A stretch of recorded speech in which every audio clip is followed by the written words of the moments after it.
மொழி போராட்டம் என்பது தமிழகத்தை பொறுத்தவரை பிரித்தானியர் ஆட்சி காலத்தில், காலனி ஆதிக்க காலத்திலேயே தொடங்கிடுச்சு.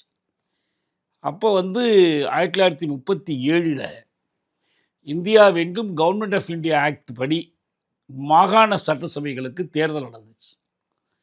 தமிழ்நாடு, அதாவது அன்னைக்கு தமிழ்நாடுன்னு பேர் கிடையாது, சென்னை மாகாணம், பெரும்பாலும் தமிழ் பேசும் பகுதி, கேரளத்தின் ஒரு பகுதி, கர்நாடகத்தின் ஒரு பகுதி, ஆந்திரத்தின் ஒரு பகுதி, இதெல்லாம் சேர்ந்தது தான் அன்னைக்கு இருந்த மெட்ராஸ் ப்ராவின்ஸ். இந்த மாகாணத்தில் தேர்தலில், சட்டமன்ற தேர்தலில் காங்கிரஸ் கட்சி வெற்றி பெற்றது.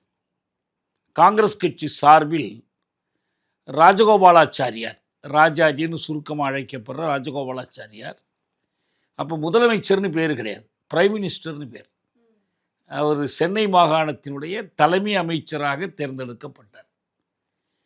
அப்படி அவர் ஆட்சி அமைத்த நேரத்தில் அவர் என்ன செஞ்சார்னா, அந்த மாகாணத்திற்குரிய சில அதிகாரங்களை பயன்படுத்தி காங்கிரஸுக்கு பிடித்தமான சில கொள்கைகளை செயலாக்குவதற்கு முயற்சி எடுத்தார்.